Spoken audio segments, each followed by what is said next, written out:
नमस्कार, news one Hindustan देख रहे हैं आप। मैं हूं आपके साथ अक्षता रावत। चलिए रुक करते हैं खबरों का।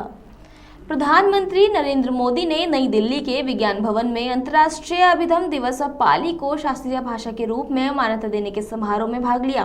प्रधानमंत्री नरेंद्र मोदी ने नई दिल्ली के विज्ञान भवन में अंतर्राष्ट्रीय अभिधम दिवस और पाली को शास्त्रीय भाषा के रूप में मान्यता देने के अवसर पर बौद्ध भिक्षुओं को सम्मानित भी किया। अंतर्राष्ट्रीय अभिधम दिवस कार्यक्रम को संबोधित करते हुए प्रधानमंत्री ने कहा कि ये मेरा सौभाग्य है कि मेरे जन्म के समय से भगवान बुद्ध से जुड़ाव की जो यात्रा शुरू हुई है वो अनवरत जारी रही है।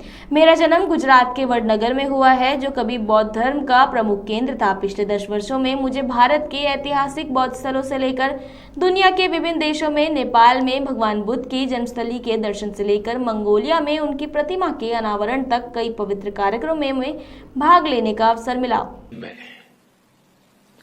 कुशीनगर में ऐसा ही आयोजन हुआ था। वहां उस आयोजन में भी मुझे शामिल होने का सौभाग्य मिला था और ये सौभाग्य है कि भगवान बुद्ध के साथ जुड़ाव की जो यात्रा मेरे जन्म के साथ ही शुरू है वो अनवरत जारी है। मेरा जन्म गुजरात के उस वडनगर में हुआ जो एक समय बौद्ध धर्म का महान केंद्र हुआ करता था। उन्हीं प्रेरणाओं को जीते जीते मुझे बुद्ध के धम्म और शिक्षाओं के प्रसार के इतने सारे अनुभव मिल रहे हैं। पिछले 10 वर्षों में भारत के ऐतिहासिक बौद्ध तीर्थस्थानों से लेकर दुनिया के अलग अलग देशों तक, नेपाल में भगवान बुद्ध की जन्मस्थली के दर्शन,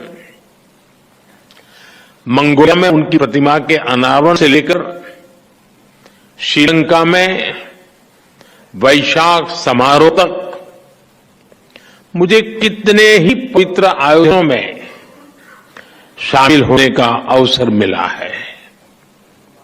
मैं मानता हूं अंतर्राष्ट्रीय अभिधम दिवस कार्यक्रम को संबोधित करते हुए प्रधानमंत्री नरेंद्र मोदी ने कहा कि अभिधम दिवस के इस अवसर पर मैं भगवान बुद्ध के सभी अनुयायियों को शुभकामनाएं देता हूं। भाषा सभ्यता और संस्कृति की आत्मा होती है, इसीलिए पाली भाषा को जीवित रखना, भगवान बुद्ध की वाणी को उसके मूल मूल्यों के साथ जीवित रखना हम सभी की जिम्मेदारी है। मुझे खुशी है कि हमारी सरकार ने इस जिम्मेदारी को बड़ी ही विनम्रता के साथ निभाया है। अभिधम दिवस के इस अवसर पर भी आप सभी को और भगवान बुद्ध के सभी अनुयायियों को अनेक अनेक शुभकामनाएं देता हूं। आज शरद पूर्णिमा का पवित्र पर्व भी है। आज ही भारतीय चेतना के महान ऋषि वाल्मीकि जी की जन्म जयंती भी है। मैं सब देशवासियों को शरद पूर्णिमा और वाल्मीकि जयंती की भी बधाई देता हूं। आदरणीय साथियों, इस वर्ष अभिधम दिवस के आयोजन के एक साथ एक ऐतिहासिक उपलब्धि भी जुड़ी है। भगवान बुद्ध के अभिधम, उनकी वाणी, उनकी शिक्षाएं जिस पाली भाषा में विरासत विश्व को मिली है, इसी महीने भारत सरकार ने उसे क्लासिकल लैंग्वेज, शास्त्रीय भाषा का दर्जा दिया है। और इसलिए आज ये अवसर और भी खास हो जाता है। पाली भाषा को क्लासिकल लैंग्वेज का ये दर्जा शास्त्रीय भाषा का ये दर्जा, पाली भाषा का ये सम्मान भगवान बुद्ध की महान विरासत का सम्मान है। Bureau report, news Hindustan, Delhi. समाज में महिलाएं पुरुषों के साथ कंधे से कंधा मिलाकर चल रही हैं, चाहे शिक्षा हो, राजनीति हो या व्यापार हो। महिलाओं ने हर क्षेत्र में नए कीर्तिमान दर्ज किए हैं और अपने कौशल के बलबूते पर उन्होंने खुद की एक अलग पहचान बनाई है, जिससे उनके आत्मविश्वास में भी बढ़ोतरी हुई है। उसके साथ साथ ही आत्मसम्मान में भी वृद्धि हुई। जी हां, हरिद्वार में मंजर मेले में महिलाओं ने बढ़ चढ़कर हिस्सा लिया। दिवाली पर सस्ते और अपनी रचनात्मक विधाओं को विकसित करके कई नई वस्तुओं को प्रदर्शित किया। महिलाओं का मानना है कि उन्हें पुरुषों के समान प्रगति करने के अवसर प्रदान किए जाएं ताकि वो आत्मनिर्भर होकर आज़ादी से काम कर सकें। 9 to 5 स्टर्लिंग सिल्वर का है। आपको इसमें सब कुछ सिल्वर का मिलेगा। हेवी वेराइटीज हो गई, आपकी बैंगल्स हो गए, पेंडेंट सेट्स हो गए, आपके ब्रेसलेट्स हो गए। ये गर्लिश लुक में आपको पेंडेंट मिल जाएंगे, पेंडेंट चेन, ये पेंडेंट्स हो गए गर्ल्स के लिए लाइट वेटेड, बिल्कुल। ये रोज गोल्ड लुक में वो सिल्वर था, ये रोज गोल्ड लुक में पॉलिश है, इसके ऊपर है सिल्वर पर रोज गोल्ड पॉलिश में है। ये पेंडेंट सेट हो गए आपके पार्टी वेयर लुक में, इसमें आपको रोज गोल्ड भी मिल जाएगा। Pendant set rose gold look में आ गए। ये मंगलसूत्र हो गए आपके, ये आपके हैंगिंग्स आ जाएंगे पार्टी वेयर लुक में, रोज गोल्ड लुक में आके आपके ये सिल्वर में आ गए ऐसे। अच्छा मैडम, ये सारे ज्वेलर्स के पास आपको मेरी ये वाली कलेक्शन नहीं मिलेगी। ये लेजर कट कलेक्शन है, ये किसी भी ज्वेलर्स में गारंटी से नहीं होगी। ये अभी लेजर कट आई है, इसमें आपको मैं पेंडेंट सेट दे सकती हूँ, डैंगलर्स दे सकती हूँ। शाइन देखिए, प्रॉपर शाइन है इसमें, डायमंड से जर्कन है, प्रॉपर डायमंड कट। ये मेरी पूरी डायमंड कट में आ गए वाले इयरिंग। लेडीज कभी मांगती है हमें डायमंड लुक में चाहिए, तो हम आपको ये सॉलिटेयर लुक में बिल्कुल शाइन भी वैसी आती है आपके डायमंड में। अच्छा कोई आपसे कॉन्टैक्ट के पास पहुंच सकता है? सबसे आसान तरीका तो हमारा इंस्टाग्राम है। आप हमारा ये स्कैन करेंगे, हमारे इंस्टाग्राम पेज पे आएंगे। दूसरा, हमने अभी वेबसाइट लॉन्च करी है dazzling.com। हमारी नई अभी वेबसाइट लॉन्च हुई है dazzling.com। आप वहां पर जाकर हमारे सारे प्रोडक्ट्स को चेकआउट कर सकते हैं। दूसरा, हमारा फिजिकल स्टोर है कपूर पे। हमारा पेरेंट फॉर्म जो है सिर्फ गोल्ड और डायमंड है, वो हमारी पेरेंट फॉर्म है। उसके बाद ही हमारी ऑनलाइन बिजनेस का सिल्वर सा। Bureau report, news Hindustan, Haridwar. Mussoorie नगर पालिका द्वारा मसूरी में गीले और सूखे कूड़े के निस्तारण को लेकर Mussoorie teary bypass IDH building के पास 1 करोड़ रुपए की लागत से एमआरएफ केंद्र और बायोमीथेन का निर्माण कराया गया था, जिसका शुभारंभ नवंबर 2023 में किया गया। परंतु वर्तमान में एमआरएफ सेंटर पर सूखे कूड़े का निस्तारण सही तरीके से नहीं हो पा रहा है, तो वहीं बायोमीथेन प्लांट पूरी तरीके से ठप पड़ा हुआ है। एमआरएफ सेंटर के सूखे कूड़े का अंबार लग गया है, जिससे गंदे वहीं गीले कूड़े से निकलने वाली गैस से लोगों को बीमारी फैलने का भी खतरा हो गया है। बता दें कि बायोमीथेन प्लांट लगने के बाद इससे बिजली का उत्पादन होना था, वहीं खाद्य भी बनाई जानी थी, परंतु 1 साल का समय होने के बाद पालिका को एमआरएफ सेंटर और बायोमीथेन प्लांट से 1 रुपए की भी आय नहीं हो पाई है। वहीं पालिका द्वारा दावा किया जा रहा था कि बायोमीथेन प्लांट से 25 केवी बिजली का उत्पादन होना था, वहीं पालिका की आय में वृद्धि होगी, वहीं मसूरी जीरो वेस्ट होगी। प्लांट लगने के बाद मसूरी शहर का 100% कूड़े का निस्तारण होना था। हमारा प्लांट सर बढ़िया चल रहा है। अभी कितने स्टाफ हैं आपके? मेरे पास में सर टोटल मेरे पास में 22 स्टाफ है यहाँ पर। कहाँ है सर? सर अभी लंच पर गए हुए, ये लंच टाइम होता है सर हमारे लाइट लेबर नहीं है? का। जी आज लाइट शाम को 5 बजे तक जो है पूरे मसूरी में लाइट नहीं है जी। ये कूड़ा आ चुका है? ये डेली जो हमारे पास में जो आता है वो आज ही का ही कूड़ा है सर ये। सारा? हाँ जी कितना कूड़ा होता है? सर अभी हम लोग लगभग 20 टीपीटी का हमारा प्लांट है। हम 22 से 23 टन कूड़ा लगभग हम एक्सपेक्ट कर रहे हैं जो डेली आ रहा है पूरे मसूरी से। जो आपका यहाँ पर पंचिंग मशीन चल रही है? सारी मशीनें वर्किंग है सर।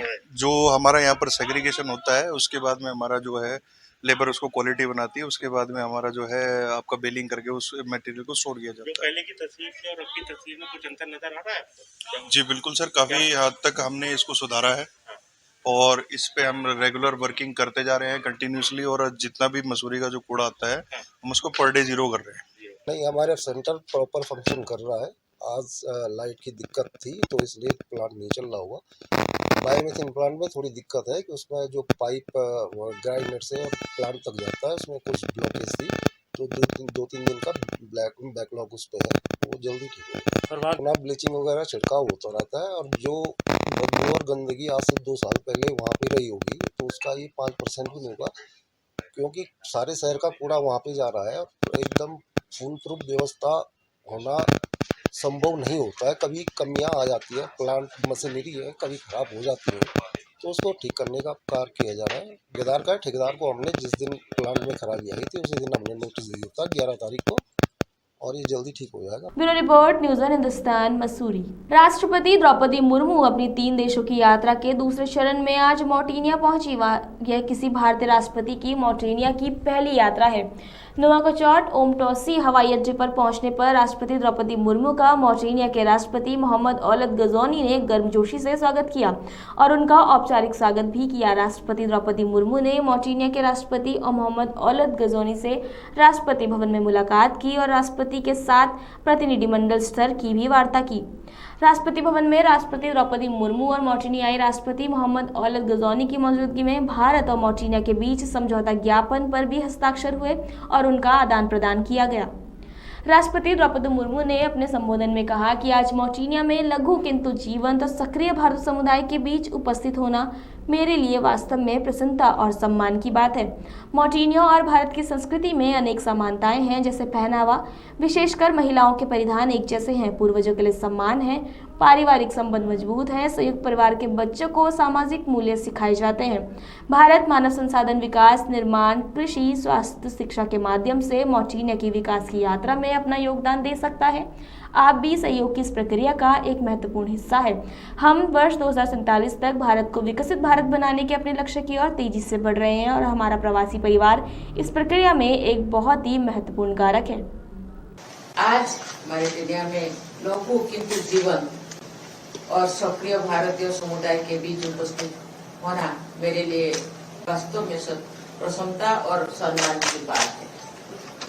दोनों देशों के संबंधों को बढ़ाने में भारतीय समुदाय की भावना और योगदान को देखकर मैं गौरवान्वित हूँ।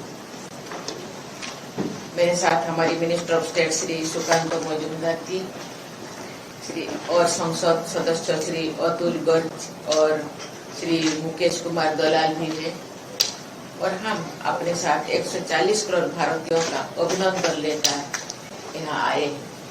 मॉरिटानिया के साथ हमारे संबंध सौहार्दपूर्ण और मैत्रीपूर्ण। मुझे ये जानकर प्रसन्नता हो रही है कि मॉरिटानिया और भारत की संस्कृति में अनेक समानताएं हैं, जैसे कि पहनावा, विशेषकर महिलाओं के परिधान एक जैसा है, पूर्वजों के लिए सम्मान है, पारिवारिक संबंध मजबूत है, संयुक्त परिवार है, बच्चों को सामाजिक मूल्य सिखाया जाता है। मुझे जानकर प्रसन्नता हुई है कि मॉरिटानिया में भारत में बने फिल्में, टीवी धारावाहिक और भारतीय परिधान पसंद किए जाते हैं। मॉरिटानिया के कई दशक बॉलीवुड के सितारों और उनकी फिल्मों को पसंद करते हैं। दुनिया के सबसे बड़ी लोकतंत्र से लेकर वैश्विक आर्थिक महाशक्ति का स्वरूप लेने तक भारत वैश्विक मंच पर महत्वपूर्ण प्रगति कर रहा है। भारत सरकार द्वारा इनोवेशन और इंक्लूसिवनेस पर ध्यान केंद्रित करने से ये बदलाव हो रहा है।